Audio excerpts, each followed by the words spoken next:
వీక్షకులందరికీ నమస్కారం. కొంతమంది ఇంట్రెస్ట్ ఉన్న వాళ్ళు కామెంట్స్లో అడుగుతూ ఉన్నారు, విమానాలకి మైలేజ్ ఎంత వస్తుంది అని. సహజంగా కార్ల మైలేజీ, బైకుల మైలేజీ, స్కూటర్ మైలేజు, ఇక బస్సులు, లారీలు ఆ మైలేజీ చాలామందికి ఐడియా ఉంటుంది. ఇక విమానాలకి మైలేజ్ ఎంత వస్తుంది? ఈ జెట్ ఫ్యూయల్ ఏదైతే మనం పెట్రోల్ అంటాం, దాన్ని వైట్ పెట్రోల్ అంటారు, జెట్ ఫ్యూయల్ అంటారు.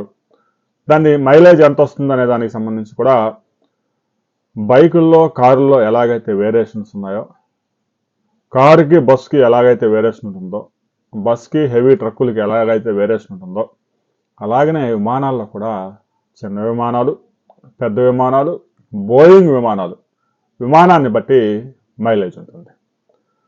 చాలా చిన్న విమానాలు, చార్టర్డ్ ఫ్లైట్స్ చిన్న చిన్నవి ఉంటాయి, 12 మంది ఎక్కేవి చిన్న చిన్న ఫ్లైట్స్. అవి కనుక అయితే 1 లీటర్ జెట్ ఫ్యూయల్కి 400 మీటర్ల నుంచి 800 మీటర్లు, అంటే కిలోమీటర్ లోపే, కిలోమీటర్ కూడా రాదు 1 లీటర్ జెట్ ఫ్యూయల్కి.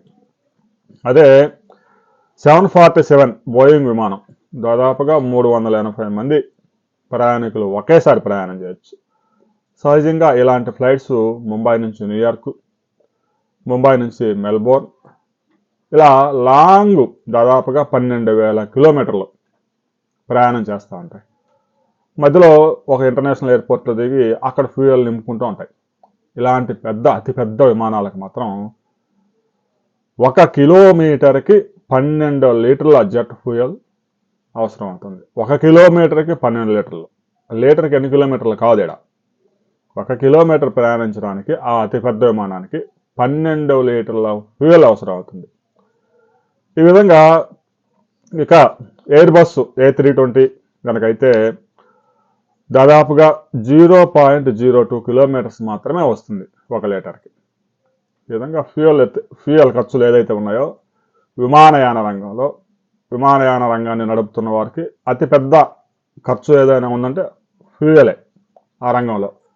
ఆ తర్వాత జీతాలు, మెయింటెనెన్స్ ఉంటాయి. ఇక లార్జ్ జెట్స్ ఏవైతే ఉన్నాయో మనం చెప్పుకున్నట్టు బోయింగ్ 747, ఎయిర్ బస్ A380 ఇవి పెద్ద ఎత్తున కన్జ్యూమ్ చేస్తాయి. వాటిల్లో చిన్నవైతే ఏదైతే 150 సీటర్ అయితే 4 లీటర్లు, 4 లీటర్లకి 1 కిలోమీటరు. అదే 380 మందిని మోసుకెళ్లే అతిపెద్ద జట్లు కనుకైతే 12 లీటర్లు 1 కిలోమీటర్కి యూసేజ్ చేస్తాయి. ఇక smaller jets Airbus A320 neo కనుకైతే more efficiency around the 2 litres per 0.02 kilometre per litre ఇస్తుంది అది మైలేజ్. ఇక పర్ పర్సన్ ఎఫిషియన్సీ కనుక మనం చూసుకుంటే real efficiency come from passengers A747 can get 100 mile for, అంటే 100 మైల్ అంటే 160 కిలోమీటర్ ఫర్ గ్యాలన్, 38 లీటర్స్కి ఒక పర్సన్కి, ఒక ప్యాసింజర్కి అయ్యే ఫ్యూయల్. ఇక ఎయిర్ క్రాఫ్ట్ టైప్ ప్రైజ్ కనుక చూసుకుంటే బిగ్గర్ ప్లేన్స్ అయితే it use more fuel over but can be efficient for seat, అంటే అక్కడ ప్యాసింజర్స్ ఎంతమంది నిండుతారనే దాని మీద కూడా ఆధారపడి ఉంటుంది. ఎందుకంటే ఒక్కోసారి 300 మంది, 380 మంది, 200 మంది, 250 మంది అతిపెద్ద జట్లు ఉంటాయి కాబట్టి వెయిట్ పెరిగే కొద్ది కూడా ఫ్యూయల్ వినియోగం పెరుగుతుంది.